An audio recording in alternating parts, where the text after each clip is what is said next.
Welcome to Cheater Confessions. Let's get started with today's story.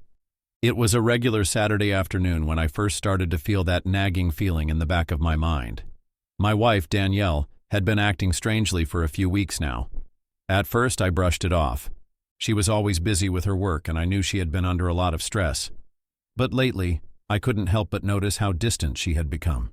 She used to be so full of life, always cracking jokes and making plans for our weekends. Now she'd come home late, avoid looking me in the eye, and spend hours on her phone, fingers typing furiously, as though she was hiding something. "Hey Danielle, you okay?" I asked her one evening, trying to catch her attention as she sat at the kitchen counter, staring down at her phone. She didn't look up at me immediately. "Yeah, I'm fine," she muttered, her voice flat. I leaned against the doorframe, feeling a pit grow in my stomach. "You sure? You've been kind of quiet lately." She sighed and finally looked up, offering me a half-hearted smile. "I'm just tired, that's all." I wanted to push her more, to ask if there was something else going on, but I stopped myself. Maybe I was just being paranoid. After all, I trusted Danielle. We had been together for over 7 years, married for 5. We had a house, a dog, and what seemed like the perfect life. So when she said everything was fine, I tried to believe her. But then, one day, I came home early from work. I opened the door, expecting the usual calm atmosphere, but there was a change in the air.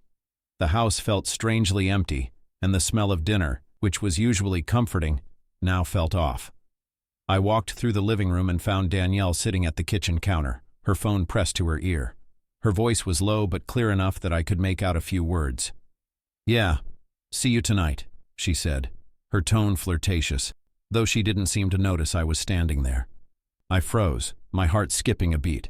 It wasn't just the words that caught me off guard. It was the tone.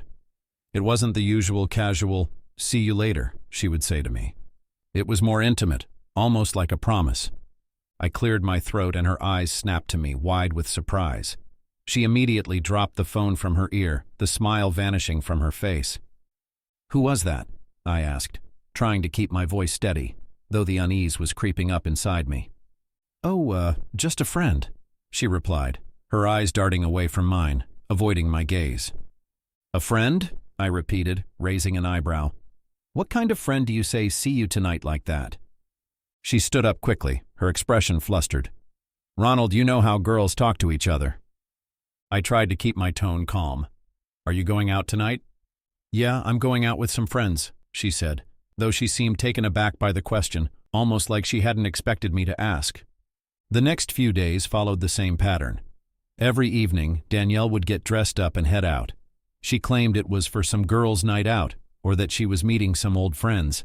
The excuses started to feel rehearsed, but I said nothing, convinced I was just being paranoid. But deep down, I knew something wasn't right. One night, as she was getting ready to leave, I had enough. I couldn't keep ignoring the feeling in my gut. She was standing by the door, pulling on her coat, when I stepped in front of her. "You're going out again?" I asked, my voice barely above a whisper but filled with frustration. She sighed, clearly irritated by my interruption. "Yes, Ronald, I'm going out." "With who?" I pressed, the knot in my chest tightening. "With some friends." "What is this, an interrogation?" she shot back. "No. I thought we were going to spend the evening together. You've been coming home late every night this week." Her eyes narrowed. "So what, Ronald? Can't I go out with my friends? You never said anything before." The words stung, but I didn't back down. "We haven't spent time together in days. You've been out every night this week, and every time I ask you about it, you get defensive. Don't you think that's strange?" She folded her arms across her chest, her voice rising. "What's your problem, Ronald? I'm just trying to have some time for myself. It's not a crime to hang out with my friends." I could feel the tension building between us, the air thick with frustration. "I'm not saying it's a crime, Danielle, but you're shutting me out. You're lying to me, and I don't know why." Her lips pressed together tightly, her face flushed with anger. "You think I'm lying? You think I'm doing something wrong? You're the one who doesn't even notice me anymore, Ronald. You've been so busy with your work I barely see you, and when I try to do something for myself, you turn it into something else. Maybe I need space, okay?" I felt the anger surge through me, burning hotter with each word she said.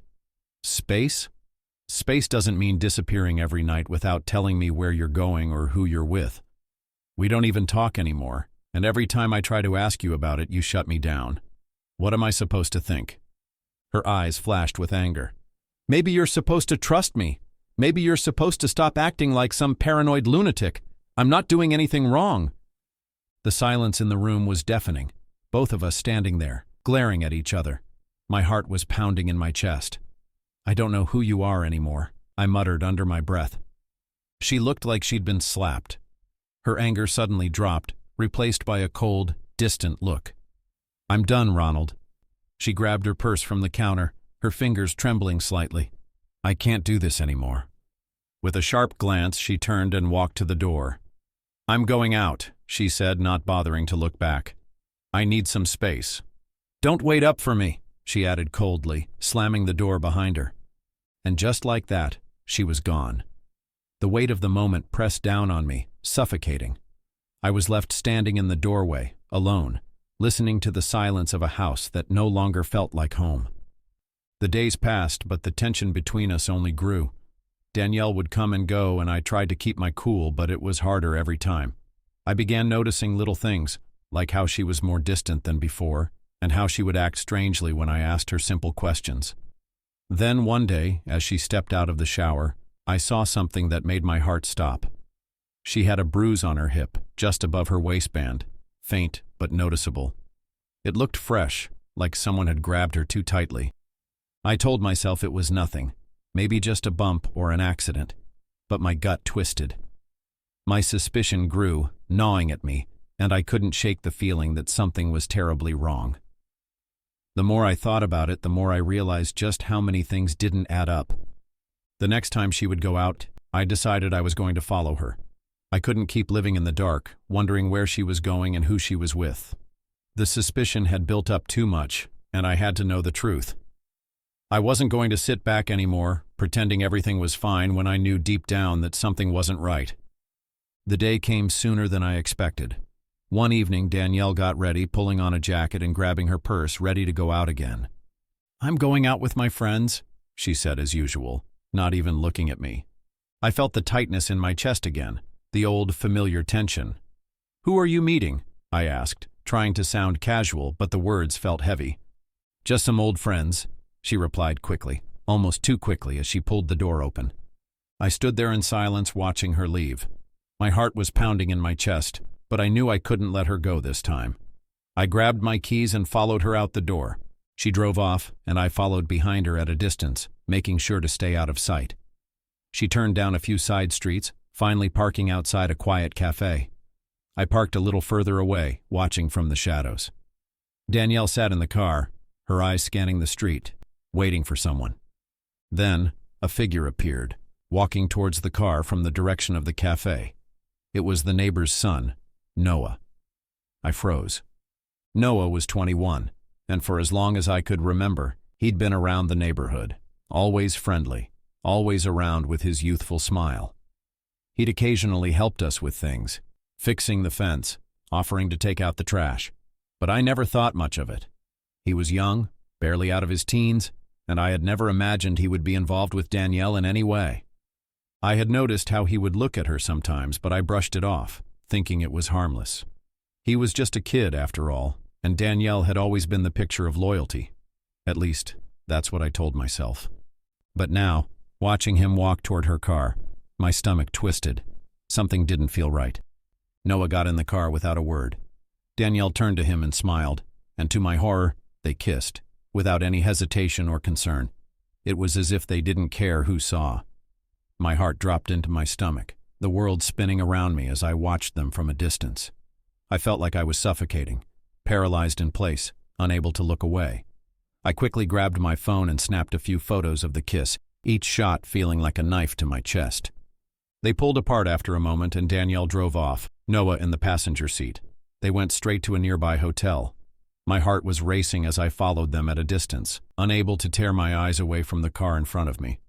When they arrived at the hotel, I parked nearby, my hands trembling as I took more photos of them entering the building together.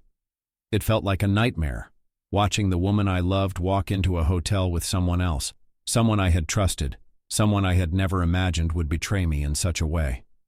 I stayed in my car for a few more minutes, too stunned to move. The photos I had just taken felt like they were burning a hole in my hands. This was real. It was happening. Finally, I decided I couldn't stay there anymore. I had to go home.